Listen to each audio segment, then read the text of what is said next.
Hello student, welcome to my channel velocity learning. मैं शिखा कौशिक। आज आपके लिए जो मैं नया वीडियो लेकर आई हूँ वो है आपका 9th क्लास के लिए, जो हमारा चैप्टर चल रहा है एटॉमिक एटम्स एंड मॉलिक्यूल्स। आज उसी के लिए हम अपना नया वीडियो लेकर आए हैं।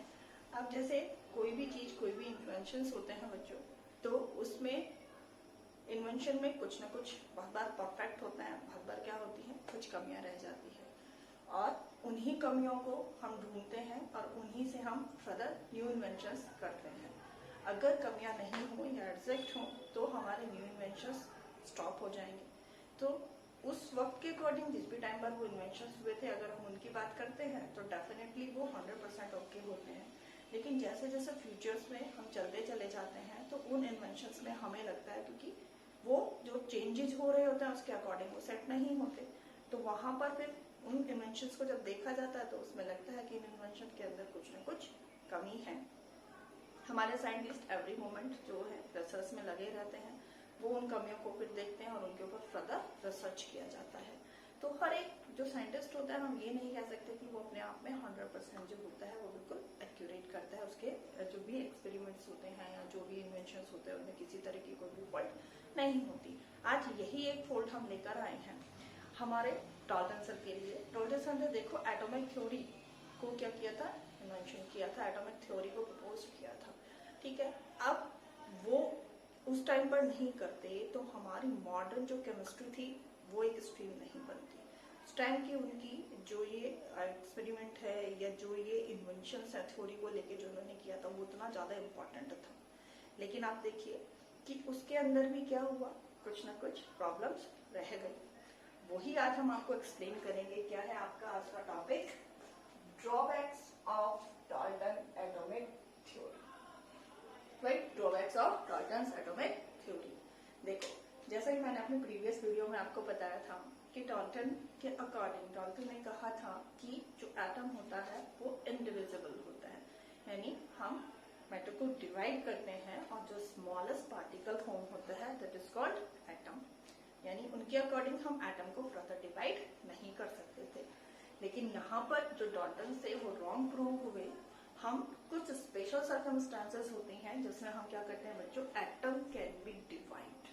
हम एटम को डिवाइड कर सकते हैं, या हम ये भी कह सकते हैं एटम जो होता है दैट्स 3 स्मॉल पार्टिकल से मिलकर बना हुआ है, जिसको हम आज की डेट में वेल नोन है हमारे लिए इलेक्ट्रॉन, प्रोटॉन एंड न्यूट्रॉन। यानी हमारा जो एटम है वो 3 फर्दर सब एटॉमिक पार्टिकल से मिलकर बना हुआ है। जबकि हमें डाल्टन सर ने कहा था कि according to Dalton atomic theory atom were thought to be indivisible. ठीक है, एटम को फर्दर डिवाइड नहीं किया जा सकता है। बट आज की डेट में यहाँ पर हमें बताया कि atom can be further divided into smaller particle called electron, proton and neutron. ठीक है, इसको डिवाइड किया जा सकता है। तो ये एक ड्रॉबैक था हमारे डाल्टन सर का। एक और चलते हैं ड्रॉबैक की तरफ। उनका बोला था, अगर हम एटॉमिक थ्योरी के अकॉर्डिंग चलते हैं, उन्होंने बोला था कि हमारे जो एटम्स होते हैं, all the atom of element have exactly same mass. ठीक है, एक एलिमेंट उन्होंने बोला जो एलिमेंट होता है उसके जो मासेस होते हैं, सेम एलिमेंट्स के जो मासेस होते हैं वो सेम होते हैं। लेकिन यहाँ पर भी वो रॉन्ग प्रूव हुए।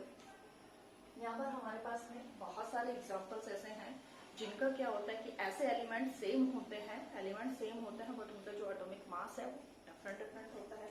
जैसे अगर मैं आपको यहाँ पर बताती हूँ, आपके एग्जांपल्स लिखूं, तो यहाँ पर हाइड्रोजन के होते हैं 1H1, ठीक है, 1H2, 1H3, जिसको हम क्या बोलते हैं, protium, deuterium and tritium. Right, और होता है इसी में, यहाँ पर चलते हैं फर्दर, आपका ऑक्सीजन का 8O16, ठीक है, 8O17, 8O18। राइट, तो यहाँ पर ये आप देखो, आपके जो एलिमेंट्स हैं सेम है, हाइड्रोजन हाइड्रोजन हाइड्रोजन, लेकिन अगर हम उनके एटॉमिक मास में कंपैरिजन कर रहे हैं तो देखो इस वाले जो हमारा एलिमेंट है इसका एटॉमिक मास 1 है, इसका एटॉमिक मास 2 है, इसका एटॉमिक मास 3 है। जबकि डाल्टन सर के अकॉर्डिंग एक एलिमेंट का मास सेम होना चाहिए था, बट यहाँ पर डिफरेंट है।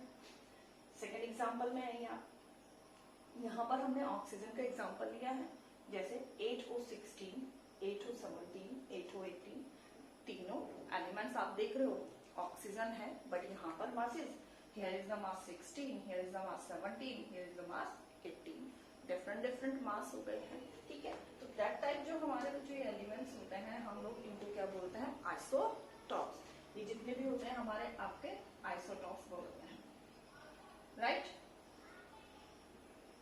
ये आइसोटॉप्स होते हैं आपके। तो यहाँ पर भी डाल्टन सर थे जो रॉन्ग प्रूव हुए। थर्ड आता है आपका, उन्होंने बोला था कि atoms of a different element have a different masses. जो डिफरेंट एलिमेंट होते हैं उनके जो मासेस होते हैं वो क्या होता है, डिफरेंट होते हैं।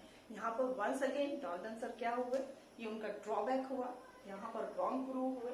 आई हैव ऑल्सो एग्जाम्पल्स, देखिए जहाँ पर हमारे एलिमेंट्स क्या होंगे, डिफरेंट होंगे लेकिन उनके मासेस सेम होंगे। यहाँ पर लो आप, सबसे पहले आर्गन का आता है आपका 18 AR 40, ओके। यहीं पर इसके लिए फिर and 20 CA 40, right. One more, अगर इसकी बात करती हूँ मैं, वन मोर यहाँ पर आता है आपका 26 FE 58, ठीक है, एंड 28 NI 58। अब देखिए उन्होंने कहा था कि डिफरेंट एलिमेंट के जो मासेस होते हैं वो डिफरेंट होते हैं, बट यहाँ पर देखो आर्गन एंड कैल्शियम दोनों डिफरेंट एलिमेंट हैं, बट मासेस में कंपैरिजन कीजिए, आर्गन का भी 40 होता है और कैल्शियम का भी क्या है, 40 है, मासेस सेम है। वन मोर एग्जांपल, यहाँ पर हम आयरन लेते हैं, यहाँ पर आयरन और क्या लिया, निकेल लिया। दोनों के जो एलिमेंट आप देख रहे हो डिफरेंट है, लेकिन अगर मासेस में कंपैरिजन करते हैं, ये 58 है, ये भी 58 है, तो मासेस आपके क्या है, सेम है। जबकि डाल्टन सर ने क्या कहा था कि डिफरेंट एलिमेंट के जो मासेस होते हैं वो भी डिफरेंट होते हैं, बट यहाँ पर भी क्या हुआ, वो रॉन्ग प्रूव हुए। तो इनको जो हमारे इस तरीके के जो ये एलिमेंट्स होते हैं इनको हम क्या बोलते हैं, आइसोबार्स, राइट। ये होते हैं आपके आइसोबार्स, ये आपके आइसोटॉप्स होते हैं और ये आपके क्या होते हैं, आइसोबार होते हैं। ये आपका नेक्स्ट चैप्टर है आपका स्ट्रक्चर ऑफ एटम, उसके अंदर आएगा ये सारा का सारा एक्सप्लेनेशन उसमें है। तो इस तरीके से डाल्टन एटॉमिक थ्योरीज यानी डाल्टन सर के ये 3 ड्रॉबैक्स थे, जो उनकी थ्योरी में क्या रह गई थी, कमियां रह गई थी। उन्हीं कमियों को फर्दर फिर रिसर्च हुए, इनके ऊपर रिसर्च किया गया और रिसर्च करके फिर इनको क्या किया गया, इम्प्रूव किया गया, नए इन्वेंशंस हुए, नई थ्योरी डेवलप हुई। जब नई थ्योरी डेवलप हुई तो हमें ये कमियां भी पता चली और फिर उन कमियों के सॉल्यूशंस भी पता चले। तो ये आज मैंने आप लोग को डाल्टन एटॉमिक थ्योरी के ड्रॉबैक्स एक्सप्लेन किए थे। अपनी नई वीडियो के साथ में मैं फिर से आपको आपकी नई वीडियो लेकर आऊंगी। मेरी वीडियो के देखने के लिए आपको थैंक यू, और अगर आपको मेरी वीडियो अच्छी लगी हो तो प्लीज उसे लाइक करें और मेरे चैनल को सब्सक्राइब करें।